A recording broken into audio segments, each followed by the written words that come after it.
দুধ খাও তার মাংস খাও না কে? তাহলে গরু গাভী যদি তোর মা হয় তাহলে ষাঁড় গরুটা তো তোর বাবা। জীব হত্যা করা নিষিদ্ধ। এখন বিজ্ঞান উন্নত হয়েছে আর আমরা জানতে পেরেছি যে গাছপালারও জীবন আছে। তাহলে ভেজ খাবার খেলেও তো জীব হত্যা করছেন। তখন যুক্তি বদলায়, ঠিক আছে আমরা মানছি যে গাছপালারও জীবন আছে, তবে ব্যথা অনুভব করতে পারে না। আসসালামু আলাইকুম রাহমাতুল্লাহ। সম্মানিত দর্শক শ্রোতা, আশা করি সকলেই অনেক অনেক ভালো আছেন। দর্শক, এক হিন্দু অমুসলিম ভাই প্রশ্ন করলেন, গরু যদি আমাদের মা হয়, ষাঁড় কেন আমাদের বাবা নয়? প্রশ্নের উত্তরে হিন্দু পণ্ডিত গোপীনাথ দাস যা উত্তর দিয়েছে, খুবই হাস্যকর উত্তর দিয়েছে। যুক্তিসম্মত উত্তর দিতে পারেননি তিনি। আর এদিকে ডক্টর জাকির নায়েক স্যার যা উত্তর দিয়েছে, শুনলে আপনারা অবাক হতে বাধ্য হবেন। হ্যাঁ দর্শক শ্রোতা, আপনারা ঠিকই শুনেছেন। ডক্টর জাকির নায়েক স্যার যে আল্লাহ সুবহানাহু ওয়া তাআলার যে নিয়ামত, এই ভিডিওটি দেখলেই আপনারা বুঝতে পারবেন। তো দর্শক চলুন আর কথা বাড়াবো না, হিন্দু পণ্ডিত গোপীনাথ দাস কি উত্তর দিয়েছে সেটি আমরা দেখব, এবং ডক্টর জাকির নায়েক স্যার কি উত্তর দিয়েছে সেটিও আমরা দেখব। তো আপনারা নিজেরাই কমেন্ট করে জানাবেন কার উত্তর যুক্তিসম্মত হয়েছে। তো দর্শক চলুন বিস্তারিত দেখে আসি। দুধ খাও তার মাংস খাও না কে? প্রশ্ন কিন্তু এই জায়গায় আমি বলবো না, কি এটা ছিল না? তাহলে এর কারণ হচ্ছে এই, যদি বলা হয়, যদি কোনো হিন্দু ছেলে বলে আমাদের কথাকথিত চলে যে গরু হচ্ছে আমাদের মাতৃস্বরূপিণী, অহিন্দু একজন টপ করিয়ে কয় তাহলে গরু গাভী যদি তোর মা হয় তাহলে ষাঁড় গরুটা তো তোর বাবা। কি বলে কিনা? এই বলে কিনা? এর টাটকা জবাব রয়, বাবা খালি হিন্দু ধর্মের নয়, তোমার বাবাও হয়। যদি বলো কেন, আমি বলছি দেখো যুক্তি করে সমাধান হবে এই সবার পরে, তাও লজিকের দ্বারা, শাস্ত্রের দ্বারা নয়, একেবারে দর্শনের দ্বারা বুঝাতে চাই। যদি বলি কেমন, মা যদি মারা যায় আমরা দুগ্ধ কোথায় পাই? গাভী থেকে এনে খেতে হয়। ওই বাচ্চাটাকে গাভীর দুগ্ধ পান করালে, যেমন আমার নবীর ছোটবেলায় মা মরে, তুতমা হালিমারে কয়, পালিত মা যারে কয়, নবী একদিন যেখানে ছিল ওই তুতমা হালিমার আগমন ঘটিল, নবী নিজে মাথার পাগড়ি খুলে ওই হালিমাকে বসতে দেয়। সাহেবারা চিনতে পেল না, তখন নবীকে জিজ্ঞাসা করলো যে নবী একই ঘটনা, আপনার মাথার পাগড়ি আমি জানি সবার উপরে, আপনি তা আপনার মাথার পাগড়ি দিলেন একটা মহিলারে বসতে? বলছে তুমি জানো না, ও আমার দুধমা হালিমা আমার মা হয়, মায়ের আসন সন্তানের সবার মস্তকের উপরে রয়। তা দুধমা হালিমার আসনটা যদি নবী তার মাথার উপরে অর্থাৎ পাগড়ির উপরে দিতে পারে, আমার সনাতন বিশ্ব চরাচরে যে গাভীর দুগ্ধ গ্রহণ করে জীবন ধারণ করে, তাহলে গাভীকে কি মা বলে ডাকা যায় না? যায় কি না? এখন কায়দা বেকায়দায় পড়ে গেছি, নাইলে হাদিস 2-4 জানি না তা ভাইব, জানি না তা ভাইব না, ও 2-4 শিখাই হতে পারতাম, কিন্তু এখন একটু বেকায়দায় পড়ে গেছি। জন্য অপেক্ষা করুন। এই বেকায়দার জন্য কিছু কইতে পারি না, নাইলে কবার পারি না তা না। তবে শুনুন, আর আমি অন্য জায়গাতে বলবার যাবো কে? আমার ধর্মে কম আছে না? আমার ঘরে যা আছে তাই কুতই তো আমি পাচ্ছি না, আমি আবার পরে টানবার যাব। তাই এইবার অত প্রশ্ন আইনো না, প্রশ্ন করলে আমি 2000 করে টাকা আনবা, নাহলে প্রশ্ন আনবা না। এখন প্রশ্ন একটা, এই যেটা বলছে এটা একটু হৃদয় দিয়ে শোনো, তাহলেই হবে। কি বাবা, এটা এতগুলো বলছি, 10টা যদি ধারণ করতে পারে তবেই জীবন ধন্য হয়ে যাবে, এতগুলো বলছি। তাহলে এইবার কি?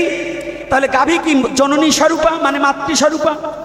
আমাদের মতো পশুর মতো শ্রেষ্ঠ পশু আমরা গো, গো মানে গো ব্রাহ্মণ হিতায়।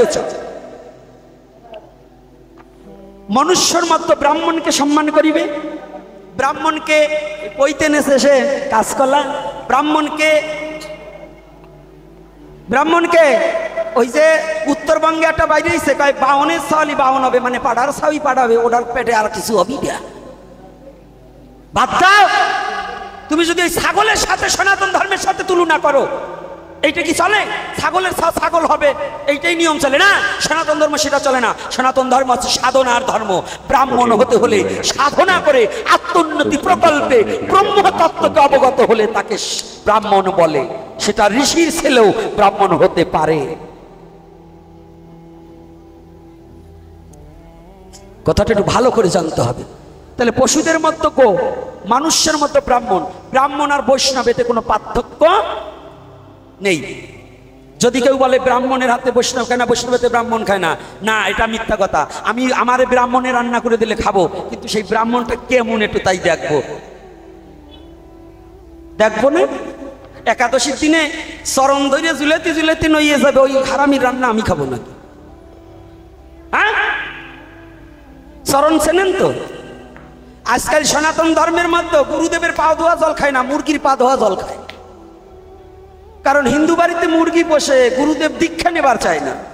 কারণ দীক্ষা নিলে পরে আবার জ্বালা আছে, এটা খাইও না, ওটা খাইও না, এটিও করে ওটা করো।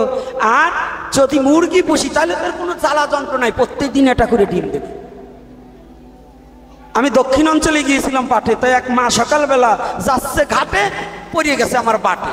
তাই অমনি প্রণাম করে কয়, বাবা একটা কথা বলবো কি, আপনাদের দেখলেই প্রাণে লাগে ভয়। তাই আমি বলছি কেন মা?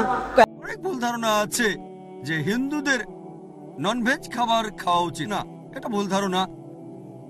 যদি হিন্দু ধর্মগ্রন্থ পড়েন, এটা আছে মনুস্মৃতিতে অধ্যায় নম্বর 5 অনুচ্ছেদ 30, ঈশ্বর প্রাণী বানিয়েছেন, তাদেরকে কেউ খাবে আর কাউকে খাবে অন্যরা। যদি তুমি খাওয়ার জন্য সৃষ্টি করা প্রাণী খাও তাহলে কোনো পাপ হবে না। মনুস্মৃতিতে আছে অধ্যায় 5 অনুচ্ছেদ 31 যে ঈশ্বর কিছু প্রাণীকে সৃষ্টি করেছেন উৎসর্গের জন্য, সেই ধরনের প্রাণীকে হত্যা করো, কোনো পাপ হবে না। মনুস্মৃতিতে আছে অধ্যায় নম্বর 5 অনুচ্ছেদ 40 যে উৎসর্গের জন্য প্রাণী হত্যা কোনো পাপ নয়। হিন্দু ধর্মগ্রন্থে এরকম আরো অনুচ্ছেদ আছে, বেদেও আছে যে মুনি আর ঋষিগণ ননভেজ খাবার খেত, তারা গরুর মাংস খেত। মহাভারত পড়লে দেখবেন অনুশাসন পর্ব অধ্যায় নম্বর 88, পাণ্ডবদের গল্পটা তো জানেন।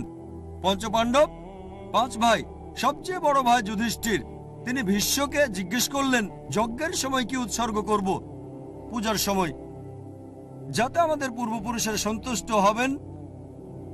ভীষ্ম উত্তরে বললেন, যদি তুমি লতাপাতা আর শাকসবজি উৎসর্গ করো তাহলে আমাদের পূর্বপুরুষেরা সন্তুষ্ট থাকবেন 1 মাস। মাছ উৎসর্গ করলে 2 মাস, যদি তুমি মাংস দাও তাহলে 3 মাস, যদি খরগোশ উৎসর্গ করো তাহলে 4 মাস, যদি ছাগল দাও তাহলে 5 মাস, শুকরের মাংস দিলে তখন 6 মাস, যদি পাখির মাংস দাও তাহলে 7 মাস, হরিণের মাংস দিলে 8 মাস। এভাবে তিনি বলে গেলেন। মহিষের মাংস দিলে 11 মাস, যদি গরুর মাংস দাও তাহলে পূর্বপুরুষেরা সন্তুষ্ট থাকবেন পুরো 1 বছর। আর যদি চাও যে পূর্বপুরুষেরা সন্তুষ্ট থাকবেন একেবারে সারা জীবন, তাহলে ছাগলের লালচে মাংস দাও বা গন্ডারের মাংস দাও। এ কথা কে বলেছেন? ভীষ্ম যুধিষ্ঠিরকে। পুরো তালিকা দেওয়া আছে, শাকসবজি, মাছ, খরগোশ, ছাগল, সবকিছু আছে, মহিষ, গরু। তাহলে হিন্দু ধর্মগ্রন্থ বলছে ননভেজ খাওয়ার অনুমতি আছে। হিন্দুরা এখন এগুলো মানে কারণ তাদেরকে প্রভাবিত করছে অন্যান্য ফিলোসফি, যেমন অহিংসা। এখন হিন্দুরাও এটা পালন করে। আর যারা এই অহিংসা নীতি মেনে চলে যে নন ভায়োলেন্স, জীবিত প্রাণীকে হত্যা করা যাবে না, যদি একজন মানুষ কোন রকম প্রাণী হত্যা না করে টিকে থাকতে পারে, আমি সেটার পক্ষে আছি। এখন তারা বলে প্রাণী হত্যা করা এটা খুব বড় পাপ, কারণ এটা হচ্ছে জীবন, জীব হত্যা করা নিষিদ্ধ। এখন বিজ্ঞান উন্নত হয়েছে আর আমরা জানতে পেরেছি যে গাছপালারও জীবন আছে। তাহলে ভেজ খাবার খেলেও তো জীব হত্যা করছেন। তখন যুক্তি বদলায়, ঠিক আছে আমরা মানছি যে গাছপালারও জীবন আছে, তবে ব্যথা অনুভব করতে পারে না। তাহলে একটা গাছকে হত্যা করা প্রাণী হত্যার চেয়ে কম গুরুতর পাপ।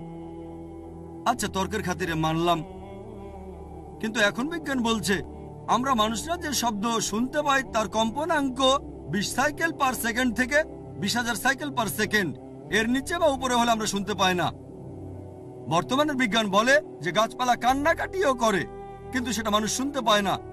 আমেরিকার এক কৃষক একটা যন্ত্র বানিয়েছেন যেটা দিয়ে গাছের কান্না মানুষ শুনতে পাবে আর জানতে পারবে কখন গাছের পানি লাগবে। তখন হয়তো বলবেন, আচ্ছা ঠিক আছে মানলাম যে গাছপালা যন্ত্রণা অনুভব করতে পারে, তবে এদের 2 বা 3টা ইন্দ্রিয় কম আছে, তাই গাছপালা হত্যা করা কম গুরুতর পাপ পশু পাখি হত্যার চেয়ে তাদের ইন্দ্রিয় 5টা। আচ্ছা, তর্কের খাতিরে এটাও মানলাম যে গাছপালা 2টো ইন্দ্রিয় কম থাকে পশু পাখির চেয়ে। আপনাদের একটা প্রশ্ন করি, যে ধরেন আপনার ভাই, আল্লাহ না করুন, ধরেন সে জন্মালো বোবা আর কালা হয়ে, আর বড় হওয়ার পরে তাকে কেউ মেরে ফেললো, তখন কি জজের কাছে গিয়ে বলবেন মাই লর্ড এই খুনিকে কম শাস্তি দেন কারণ আমার ভাই ছিল বোবা আর কালা, এভাবে বলবেন? আপনি জজকে বলবেন তাকে বড় শাস্তি দেন, আমার ভাই ছিল মাসুম, সে শুনতো না, বলতে পারতো না। তাই ইসলাম ধর্মে এমন না যে 2টো ইন্দ্রিয় কম বা 2টো বেশি। আল্লাহ পবিত্র কোরআনে বলেছেন সূরা বাকারা অধ্যায় 2 আয়াত 168, তোমরা বৈধ আর পবিত্র খাদ্যবস্তু থেকে আহার করো, যেটা ভালো পবিত্র সেটা খেতে পারেন। আর এছাড়াও যদি অমুসলিমরা তারা ননভেজ খাবার খেতে না চায়, আমার কোনো সমস্যা নেই, আপত্তিও নেই। শুধুমাত্র যখন বলছেন এটা পাপ, মানবতার বিরুদ্ধে, তখন আমি উত্তর দিচ্ছি। এমনিতে অমুসলিমরা ভেজ খাবার খেলে সেটা আমার জন্য ভালো। যদি সব অমুসলিম ননভেজ খাওয়া শুরু করে দেয় তাহলে গরু ছাগলের মাংসের দাম বেড়ে যাবে। তাই ব্যক্তিগতভাবে আমার আপত্তি নেই। সম্মানিত দর্শক শ্রোতা, আশা করি পুরো ভিডিওটি দেখেছেন। হিন্দু পণ্ডিত কি উত্তর দিয়েছে, ডক্টর জাকির নাইক স্যার কি উত্তর দিয়েছে, আপনারা বুঝতে পেরেছেন। আপনারা নিজেরাই বিবেচনা করুন যে কার উত্তর সঠিক হয়েছে, কার উত্তর বিজ্ঞানসম্মত হয়েছে।